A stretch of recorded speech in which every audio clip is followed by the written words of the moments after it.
Good morning, YouTube. How are you? It's Living Well today, coming at you live on December. Ooh, what is today? December 8th, 2015. How is everyone doing? Yes, it's been about 2 weeks.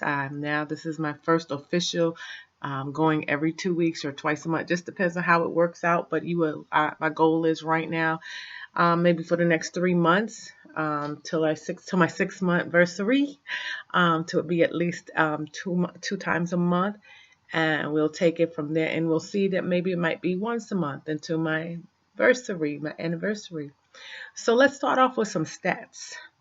I am, well, let's go. My highest weight ever was around 2002-ish, something like that, 2003. Highest weight ever I clocked it like 298, but it went over, I know it went over 300. So I always say 300 plus pounds. And then I went back down again and I lost like 70 pounds and I got down to 228 within about 5 months.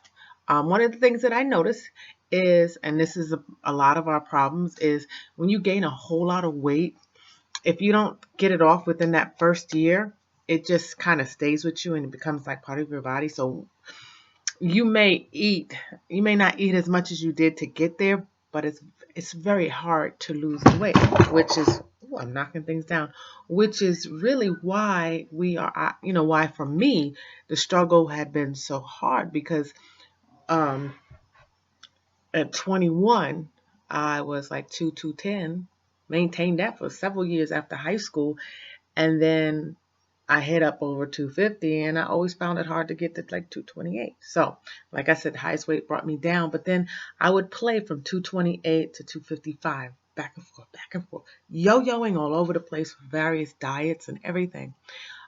So this year, I made the decision that I was going to change my life drastically, and I had the gastric sleeve. Um, so at the end of July, my highest weight was 264 pounds, and surgery was August 24th, and I was 250. And are y'all ready? I have not been in this place, and I'm only going to be here a moment. So it's like, oh my God, since I was almost 12, so I was 21, because like I said, at 21, I would go 210, and I would go, then I went up. A matter of fact, where I'm at right now, I didn't even see it. I just went so fast past it. So, are y'all ready? I am 217 pounds. Now, I didn't get dressed today, so I'm in my nightgown. So, I will give you a little body shot, but I'm in my nightgown. So, all right, so here we go. First off, let's just look at the arms. Now, the thing about me is my limbs are already muscular. So if it wasn't for and this is just skin, it's a little, it can deflate a little bit more, but you figure this is my muscle. So if I was to pull that back, so I mean, they're talking about last time that I have 90 more pounds to lose. It is not in my arms at all, because this is all muscle. So I'm already built like that. It's in my belly. And I don't know if it's 90 pounds in the belly or not. Anyway, here we go. So yeah, I've got that hanging belly. It's got a deflate. It has a lot more to deflate. Go from the back. You can see everything going down. And one day I'll get the legs in. But as you can see, like my legs are pretty muscular. I mean, I got that inside thigh stuff going on, but um, my legs are pretty. I mean, put like this: if I wore a mini skirt, they would look really good because I got muscle. I have tone in them. It's just I can't go too short now. I do look better in dresses, like swimming dresses, because then. But anyway, and you know what I noticed? Guys really don't care. It's the women. We women, we are more concerned about all that. They like curves, but anyway, most men. I mean, I don't know, but anyway, so so like I said, I'm 217 pounds. Um, Next time I come back, if I'm pretty, I think I'm pretty steady. So that means the next time I come back in 2 weeks, I will probably be about 214. because it's like 3 pounds now every 2 weeks, so 314. I'm hoping and I was praying that maybe I'd be down to 200 by the end of the year. It's not going to happen because number one, I do exercise, by the way. I walk 3 times a week. It's been a couple of weeks since I've been in the gym. I need to get back there, which I was doing water jogging, which is helping me with my muscle tone as well. And the walk, I'm doing Leslie Sanson's walk with the balls. That's what helped me lose 70 pounds before in 6 months. So you go back to what you know, and you know that works. One of the things about me is I have scoliosis, which is a curvature of the spine. I have this beautiful S curve. They discovered when I was like 12 years old. And when I was 16, I had surgery to straighten the spine and they put a metal rod in. So technically, I should be about 5'7", 5'8", maybe even 5'9". I'm not even, well, no, at least 5'8", 5'9", because after the surgery and it wasn't completely straight, I was 5'7". So over the years, everything is, I guess, settled, and I'm anywhere between 5'5.5" to 6'5", 6.5". Who knows? Depends on the given day. Somebody said 5'4", and I was like, no, my mother's 5'4". That's not happening. And I can put like this without raising up. I can kiss my mother right on her cheek. So, and you figure that, whatever. So, when they do their BMI, they do it for somebody like 5'5.5", but technically I'm more like 5'8", 5'9". So that's why I think a lot of my stomach is, everything's compressed like in my stomach. So that's where most of my weight is. Let's see, what else do we need to talk about? Eating. All right. So after 3 months, they kind of take you off of the prednisone. I asked to stay on because I'm learning what foods I can't eat and when I can't eat sometimes, because if I don't eat a heavy dairy at night, then I don't have the acid reflux. But let's just say I got some milk, I put some protein shake in, I may get it at night. Now I could do that during the daytime, but at night, not so much. I'm starting to like ices, or icy shakes, or get like diet, what do you call those things from 7-Eleven? Slurpee. I kind of like that at the end of the night. It feels good. It soothes everything. Still doing my muscle shake, my muscle milk. Matter of fact, like I said, I put it in my coffee because I like coffee and haven't given it up. I put it in my coffee as a creamer, and then I finish the rest throughout the day. I eat a lot of chicken and seafood. I love me some steak. Try not to eat it every day, but you know what? A good steak. Outback is my place. And the last time I went to Outback, so this is my problem. My mind has not changed. My stomach has changed. So these 3 months, I've been trying to catch up with the mind and the stomach. So I'm learning how to make smaller dishes and still leave something on the plate. So, which is becoming a little easier because I'm more and more conscious of it, because it's like I look at my plate and I'm like, you're not going to eat all of it. Why do you have it on there? Because I think I can in the moment that I'm fixing it. I go to restaurants. If I do order a regular meal, I will immediately bag it up. Or, like I've been going out with my friend, and we'll order one meal and I'll eat a little bit off of his. And that's cool. Okay, now, so here's the thing. Like I said, I like steak. If you like steak, go to Outback and get the kids' meal, and they have the sirloin little rounds. They give you like 4 of them, and I get broccoli. Oh my goodness. That was really, really good. And it was, I couldn't eat all 4 at one time, but I took the first 2. I relaxed. I enjoyed. And I should have, that's not even work. So I work from home, and, it was good. It wasn't a work call. I'm hoping to be able to get through this video without getting a work call. I need to get dressed because I'm going to a banquet, and I need to get a new dress. I'm hoping to get something that's not so, I'm going to pause this for a moment. I guess. No, can I? So, That's not, I don't know where I was. People text is important. It's my day. It's during the day. So anyway, yeah, so the steak I ate, because it was a smaller portion, I could take my time and I could eat it, and it was good. Um, and so kids' meals are good. I go to all you can eat. I've gone to because I'm not stop living my life because I can't really enjoy an all you can eat, but my family or my friends, we want to go out to eat. I'll go anywhere. It's no big deal. Now, what place I will not go because it really is a waste of money. Hibachi Grill or Golden Corral, that's not a waste of money. I can sit there, eat my little plate, and be all right. Whereas Fogo de Chao that I had to go to for my mother's birthday this year, I had because that was a goodbye meal. That was a meal that I had to mourn. Fago the Child is a waste of money for me to go. But Hibachi Grill, Golden Corral, please, I can handle that.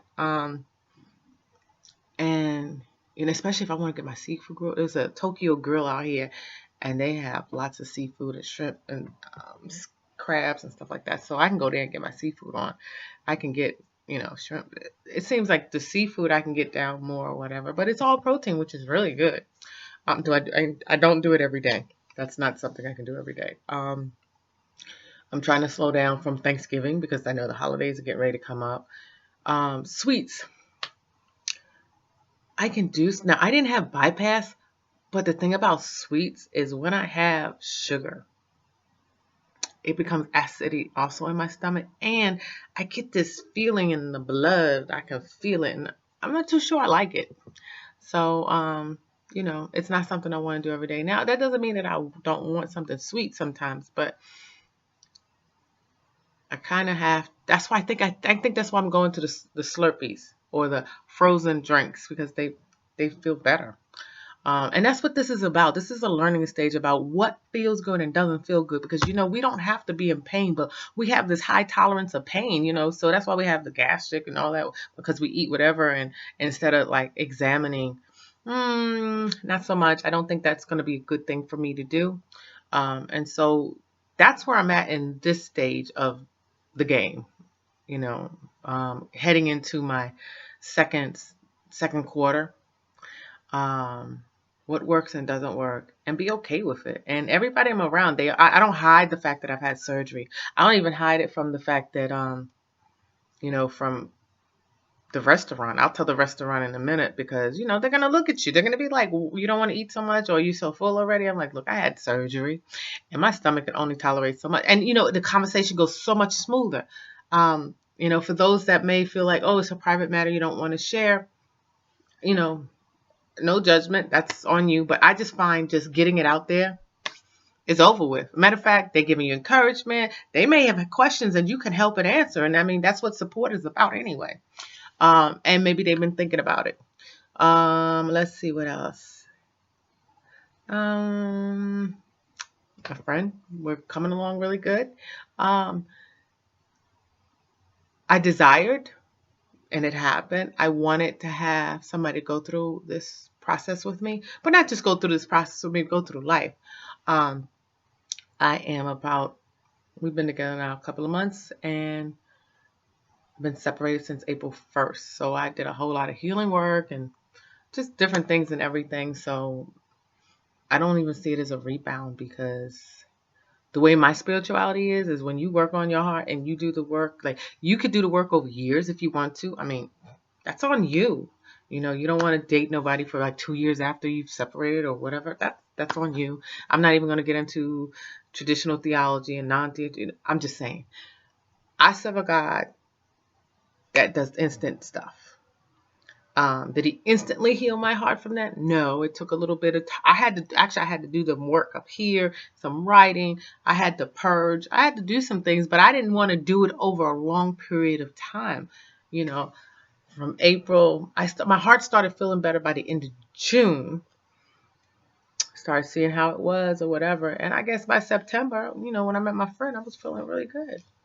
And in a whole different place. So, the spiritual message today is You don't have, I mean, the doctors, the psychologists may say that, time is, let me tell you something. Spirit, now whether you want to call it higher power, God, uh, the energy, chi, all that is always working. So it's up to you how long you take in the process. It's up to you how long you want to forgive yourself and forgive others that are involved in whatever the situation is.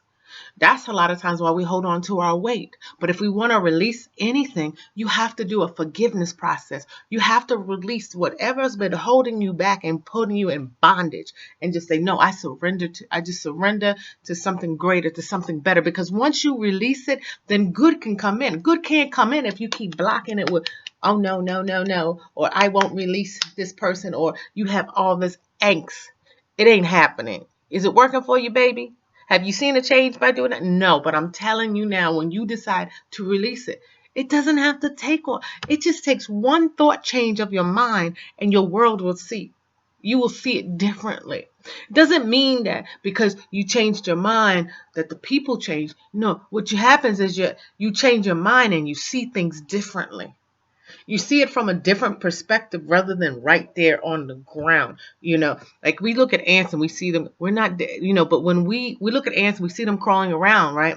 But when we're in our situation, we're like those ants crawling on the ground. We can't really see from above. But when we decide to forgive, we go to a higher place, like being on a skyscraper and seeing all of the world, because you can do that. That's how powerful you are. You've been created in the image and likeness of God. So there's nothing that you can't do.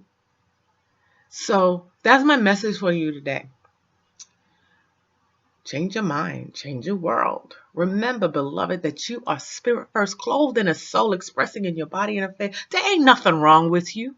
I don't care what you've been diagnosed with. There ain't nothing wrong with you. You're spirit first. All you're doing is expressing in your body and affairs. Because this thing right here, it's going to go one day. Yeah, I'm going to be all fine very soon, wear my bikini body, but it's temporary. It's going to get saggy when I get 80 years old. There's going to be some gray. Something's going to go on. I'm not going to look, so we can't get caught up in this flesh. We can enjoy it because we're expressing what we think in our body and affairs. So change your world by changing your mind. So beloved, until next time, I love you, YouTube. I love that you guys are watching me. Please ask questions. Please respond. Please subscribe to the channel. I know I'm going to be here for a while. I notice that people kind of drift off after, they get their surgery or whatever, but they keep their videos online. So, 2 years from now, so you may be watching this 2 years from the time that this is happening, but I hope that I have inspired you. I hope that I said something that sparks a change in your thinking, that your world changes. So on that note, like I said, I love you. God bless. Namaste, which means that I behold the divinity that's in you. And until next time, bye, YouTube.